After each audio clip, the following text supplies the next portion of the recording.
KFSR 90.7 FM, and CMAC, Comcast 93 and AT&T 99 present the Central Valley Ledger, formerly San Joaquin Spotlight. Tune in to 90.7 FM or Comcast 93 and AT&T 99. I'm your host, Sevag Tateosian. Welcome to the Central Valley Ledger, formerly San Joaquin Spotlight.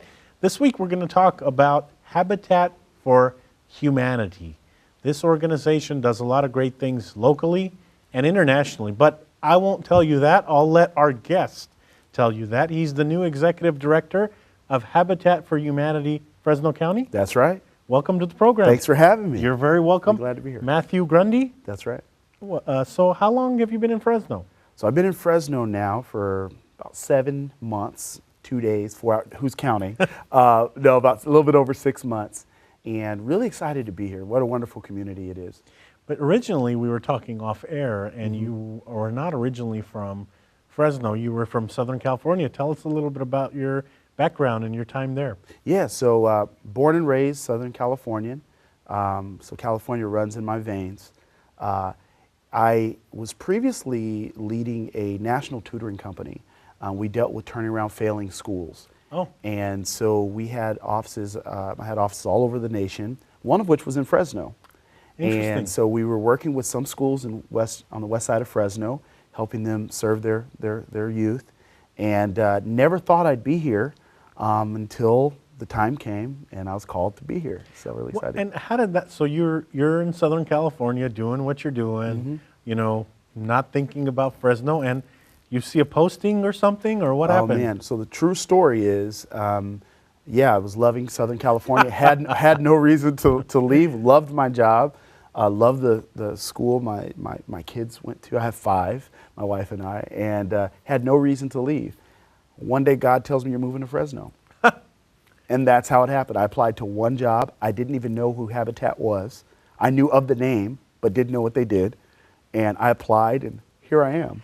And how, so how did you, like, you just woke up and said, I'm going to Fresno, or? No, literally, I dropped my son off at school, and on the way back, God says, pull over. I pulled over, and he says, you're moving to Fresno. Wow. So that's how it happened. And truth be told, now that I'm here, you know, they say hindsight is 20/20.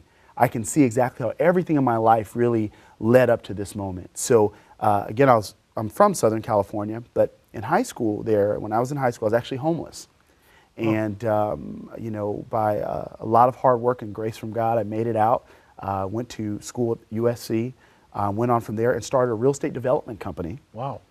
And from there, wound up in a weird turn of events, leading this national tutoring company. And I'm going to stop you there. So you go from being homeless to getting in USC, which is not an easy task. No. So you're in USC, and then you're involved in tutoring, and now you're in charge of Habitat Fresno. That's right. So this role is really kind of the culmination of a personal experience, plus a professional experience in real estate, and the professional experience in helping build people. So Habitat for Humanity is really kind of the merge of all those life experiences, and so I'm really excited to be here. So tell us a little bit about Habitat for Humanity. What do you do? So Habitat for Humanity, a lot of people, you know, when they ask that question, or I ask that question, what do you know about Habitat? A lot of people say things like Jimmy Carter or, you know, building homes. Some people, you know, have some really far out ideas. So to kind of clear up the fog a little bit, Habitat is actually founded in 1976 by a wonderful guy by the name of Millard and his wife Linda Fuller. And before that, the seeds were planted for Habitat back in the 40s. There was actually in Americus, Georgia, there was this guy by the name of Clarence Jordan who said, you know what, I want to create a farm where interracial families can come live and harvest crops for the sake of everyone. So everyone comes together so no one lacks anything. It's really based on the book of Acts 2, actually. And what wound up happening was this guy Fuller had this crazy idea he was going to be a millionaire before he was 30. It happens, but his marriage was bankrupt. Oh. And so he decides to go back to the farm for the purpose of what would be a short-term marriage counseling. He stays there and feels compelled to liquidate all of his assets and to move him and his wife there to the farm. And he stays there with his wife over a couple of years. Their marriage is restored. time goes on, he goes back to raising money actually across the U.S. for colleges. And in the 60s, desegregation happens. And so there's great persecution that broke out on the farms. People are getting beaten and crops are being destroyed. And there's actually a lot of uproar going on there at the farm. Clarence Jordan calls Millard Fuller and says, come back, we're going to lose the farm. They decide to pray, and after 2 days, the idea comes to them, Habitat for Humanity. We're going to build homes not for families, but with families. And that's where it really started. And the first homes were built in Zaire, Africa. And in 1976, the organization was founded, and since, we've now built over 1 million homes representing 5 million people. We're the largest private developer in the world, and we do it all by offering homeowners a 0% 30-year fixed mortgage on their loan. And so it's a house that they help build. So talk about that process. Let's say that and you have to be low income, correct? Yes. So these are affordable home ownership opportunities. Families don't have to put any actual dollars down, but what they do have to put in is what's called sweat equity. And sweat equity is literally that. You come out and you hammer and you sweat and you bleed a little bit on the property. And at the end of it, you have a home now for you and your family. You get to realize the American dream, and you get it all at a 0% interest 30-year fixed loan. So, but they have to have some income to pay the bill, correct? That's right, because they're homeowners. So this is not a hand out, it's a hand up. And really what it means is, you have to meet certain HUD requirements on minimum and maximum amount of income based on the size of a household. You have to have a certain credit score, a minimum of 620. Which, you know what, and in today's market where they're looking for a high credit score, 620 allows a lot of people in that may not have the best credit. That's right, that's right. So, and we actually work with families who are interested in home ownership but don't quite have the credit score there. We actually try to help them along, and that's really the point. We are lending to what's really considered subprime borrowers. I mean, these are owners that otherwise no one would lend to, and we're seeing great results. I mean, Sevag, we are averaging a 0.5% foreclosure rate. I mean, that's kicking the tail of the industry, the nation. That is incredible that you're seeing so few foreclosures and you're seeing a lot of families stay in these homes. One of the things I was reading about Habitat is they have to be in the home for a certain period of time. So this can't be like a revenue generating thing, right? So I can't go and build the home and then all of a sudden, like next year, go out and sell it and make money off of it. No way, no way. No, the idea is to give families an opportunity to break the cycle of poverty. That's really what this is. So this isn't a get-rich-quick scheme. This is a change your life and your future generations opportunity. And so, home ownership is so key.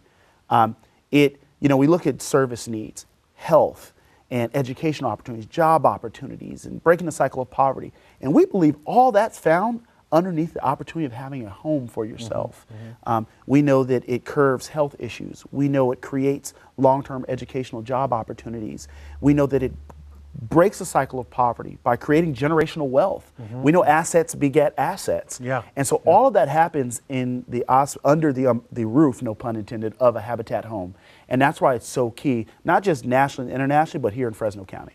So on your staff, you have several experts, many experts, that help along the way. So let's say that I'm a family that is in the program, but I know nothing about building a home. I mean, walk me through the process. I obviously have to talk to a construction manager and talk to like a plumbing manager and stuff like that, right? Yeah, well, actually we prefer folks with no experience. Because what we find is out there on the job site, sometimes you may have to unlearn some bad habits.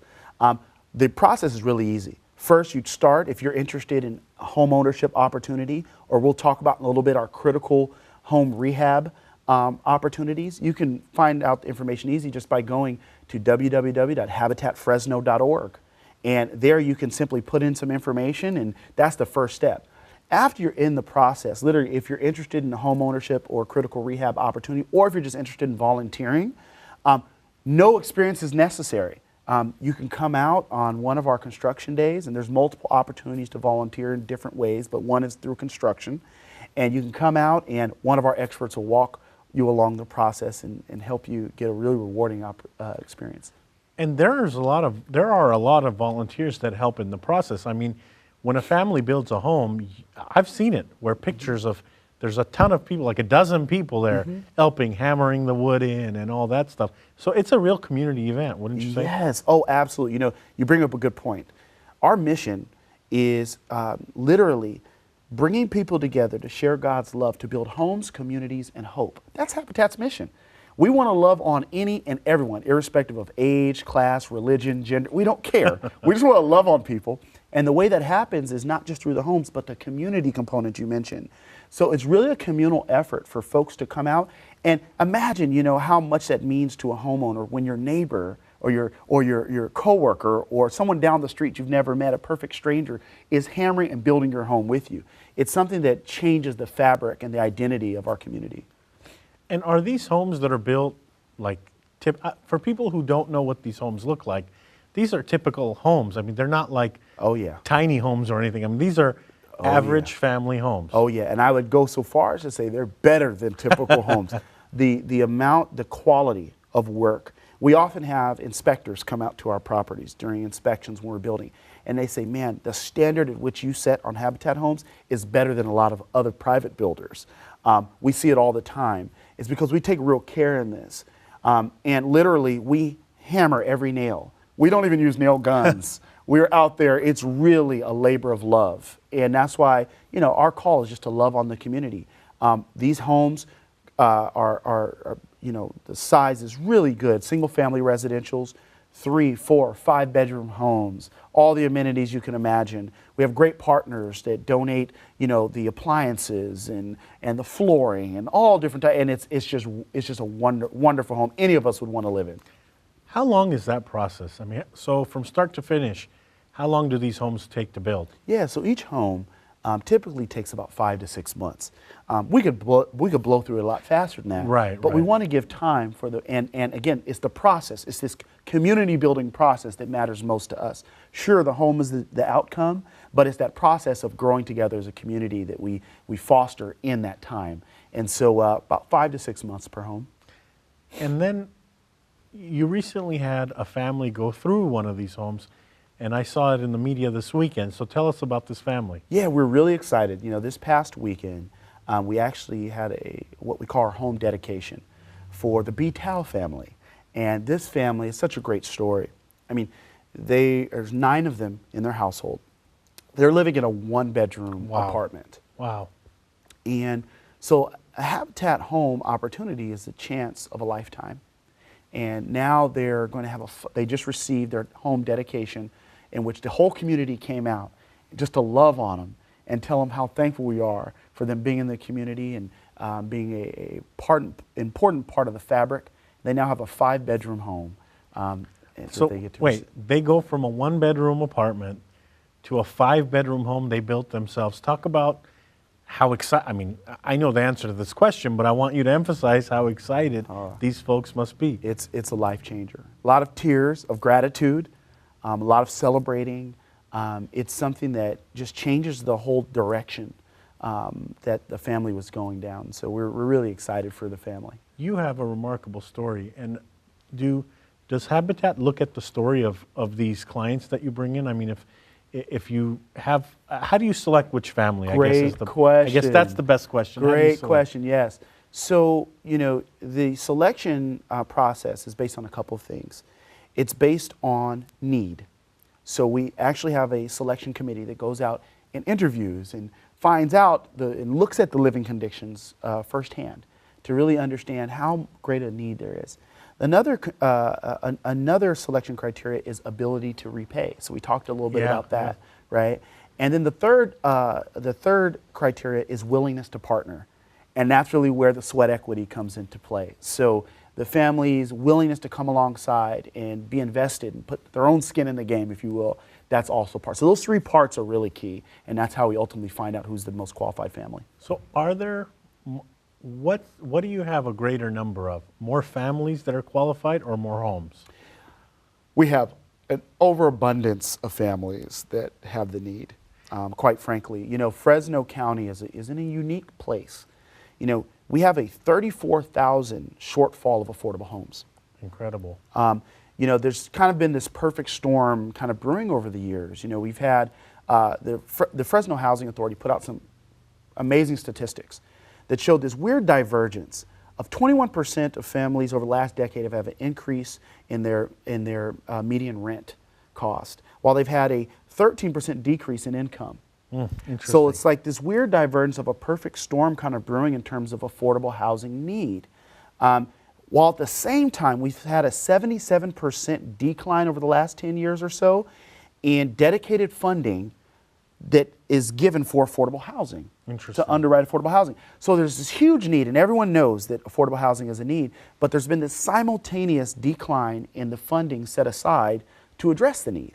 And so a lot of what we do is actually advocacy work too. We're trying to inform folks just like you that are listening or watching today that there's this huge need and folks need to know. And so here in Fresno County, yeah, there's certainly a huge need. We're thankful because as Habitat Fresno, we've been here for the last 30 years. And we've been able to partner with over 150 families. Now, that number, while in itself doesn't seem extremely large, but let me tell you, what it does to the local economy, what it does to that single family each and every time we're able to do it is a life changer. Well, and the kids. I mean, if you have kids helping mommy and daddy build the house, I'm no expert, but I imagine that it helps with their motivation. It helps with their understanding that they need to work to get something. It changes everything, Sevag. It changes everything. You know, we're about to embark this year on a huge development out in Clovis. So we're going to be building 10 homes in an area that the students are going to be able to track to Buchanan. You know, these are amenities that families would just die for, and it's in a wonderful community. And these are each and every family. This is a huge opportunity, so we don't take it lightly to have the opportunity to serve each and every family. You know, you're talking Clovis Unified Schools. You're talking schools, and I don't know exactly where this is, but you're talking very highly acclaimed. A highly acclaimed school district, highly acclaimed schools. So, and you know what? I think my favorite part of this is the homes are going to look like neighborhood homes. So no one is going to be able to drive by and say, oh, that's the family that, you know, couldn't afford a house or something like that. No, they're going to drive by and say, I want to move in that home. When are they selling? Because our homes look great. And yeah, I mean, you know, we're really excited about these opportunities. Again, it's not just the 150 or so families we've partnered with so far. It's all the goodwill that's created within the community, the opportunities that volunteers have had to come out and volunteer, the donations that donors have been able to give to the nonprofit to help these families. I mean, these are dollars well spent. And so we really need everyone's participation. This is a communal effort. We just launched this wonderful social media campaign, #WeLoveFresno. And the idea is there are ways that all of us can love on Fresno in small ways. And we want to honor that. And so everyone has something to give, whether it's a penny or a dollar or more. Everyone has something to give. And there's nothing more empowering than that opportunity. I mean, I can speak. You talked about story. I can speak from my story. I was homeless, but there was nothing more empowering to me than to know that I could give and help contribute to someone else's life. And so that's why we believe we don't care what walk of life you're from or who you are, you have something to give. And that's a call to the entire community of Fresno County. We're actually launched our neighborhood revitalization program. And over the last couple of years, we've done some amazing things. We just recently built a park in Southwest Fresno, in an area that has never had a park. We're working with the city on repaving streets. We have a community of volunteers. In fact, if you're watching, you want to volunteer for this, you may not want to do construction. We have this neighborhood revitalization volunteer group. We go out and target communities, and we'll go and pick up trash. We'll mow lawns and pick weeds. See, and yeah, and I hate to interrupt you, but this sounds more than simply building homes. Absolutely. I mean, and tied into this is something called your Restore, which, by the way, I've bought things at. Thank you. Thank you. And if people talk about your Restore, where those things come from that are in your Restore, and if the public is welcome to buy. So thank you. No, you didn't interrupt. Perfect segue, because we have opportunities of construction. We have opportunities with neighborhood revitalization. If you want to just come out with us and love on the community. We have opportunities at our Restore. Our Restore is essentially a thrift store for home goods. It's a place where you can find wonderful treasures. We're located right out there on the corner of Clovis Ave and right behind the Lowe's in the city of Clovis. And it's a great store where you can find a little treasure. If you're a DIYer and you're kind of do-it-yourself projects, or anything you're looking for, appliances or home goods A or sink. paint. I bought a sink there. You did. I bought a closet door there. Yes. A closet mirror there. Yes. I You're bought a toilet bowl there. Can I shake your hand and give it? Thank you, man. No, thank you. You know, all the dollars, all the proceeds go back to help underwrite our building affordable homes for families. So, let me tell you, if you're doing some remodeling, you want to get rid of some old stuff, we'll take it. In fact, we'll come pick it up from you if we have to. But we'd love for you to drop it off there for us. If you're looking to do some upgrades in your home, come buy from us. We have developers who have overabundance of inventory, and they give us both new and used items. So we have stuff for all your needs. Come out to the Restore right there. And my story with your Restore is I was working on an older home, and I needed a sink that I couldn't find, and your Restore had it, and I got it at a very discounted rate. So yes. So success story. You didn't know that yes, thank about you. me, but I was waiting to tell you that. Thank you. Thank you. Well, you know, I think that story is so appropriate, because I think a lot of us have stories. If you're watching, there are stories that either you've had with Habitat, and we thank you for them, or you're looking to create a new story. We're waiting for you.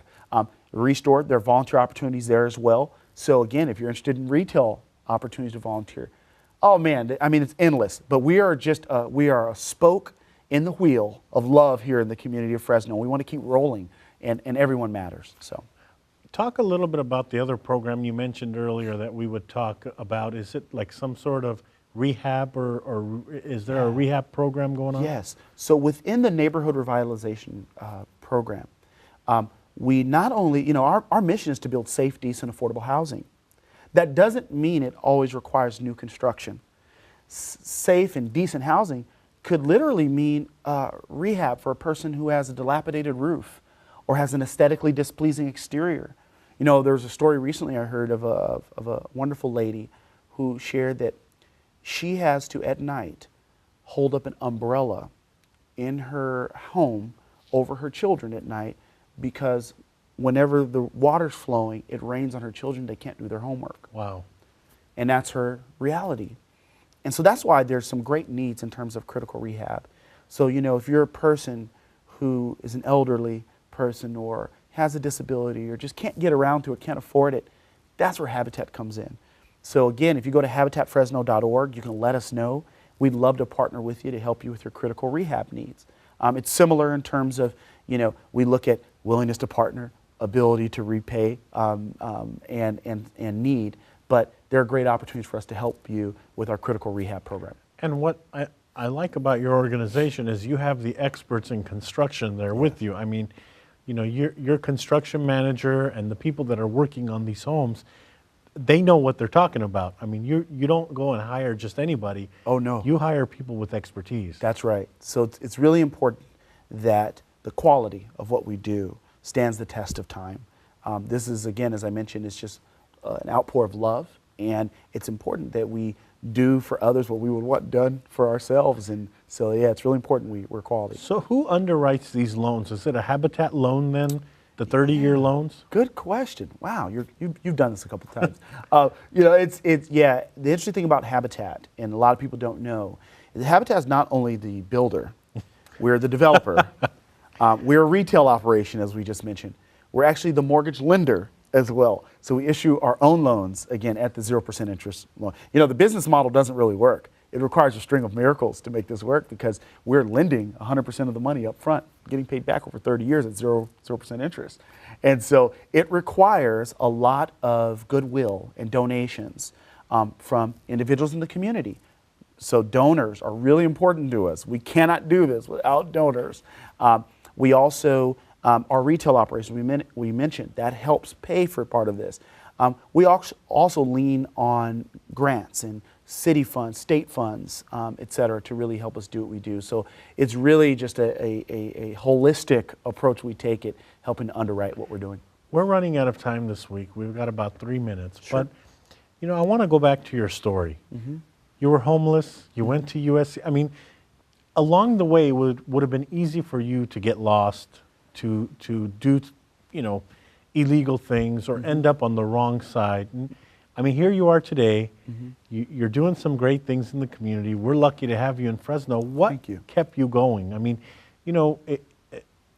life, I've never been homeless, but sometimes life happens and you get angry and you're like, oh, why did this have to happen? And, I think, I'm exaggerating, but I know that people all the time get upset at little things. Right. And here you are, you were homeless, you stayed focused, and you continued this path, and now you're very successful. Why? Yeah, well, I'll tell you, I can take no credit. It's literally grace from God that got me here. He was holding my hand when I needed it. When we were homeless, my family and I was no different than the other family. My dad was working a hard worker. I had mom and dad at home, so I was very fortunate in that respect. He was laid off after 27 years of employment. Wow. My mom got sick, terminally ill, and we lost everything trying to keep her alive. Wow. And so I am very much like everyone else that, life happens. But I can say that even in my mess, God was keeping me, and my mess became my message. It allowed me to be at this point here today. And by His grace, there was a lot of amazing things. I mean, Jesus was there, and there was a lot of amazing things by His hand. There were families, there were people who came along to encourage me. There were opportunities that people gave. That there was a lot of people, a lot of people that were depositing, and that's the same sentiment that Habitat holds. There's a lot of people that need to deposit to help folks that you may never know get to where they're going to be, and they could very well be sitting in this chair just like me one day. Well, we're out of time this week. Thank you so much for coming on the program. Thank you. That's all for this edition of the Central Valley Ledger, formerly San Joaquin Spotlight. I'm your host, Sevag Tateosian. You heard a remarkable story today from Matthew Grundy. He's the new executive director of Habitat for Humanity. We had Tony Miranda on the program multiple times, and Matthew is the new Tony. Oh, yeah. Thanks for coming on the program. Thank you so much for having me. Thank you to the volunteer crew that made this production and every production possible. We couldn't do this show without a volunteer crew, just like Habitat couldn't do your thing you're doing without volunteers. Thank you to our audience members watching this broadcast on Comcast 93 and AT&T 99. Thank you to our audience members listening to 90.7 FM, KFSR Fresno.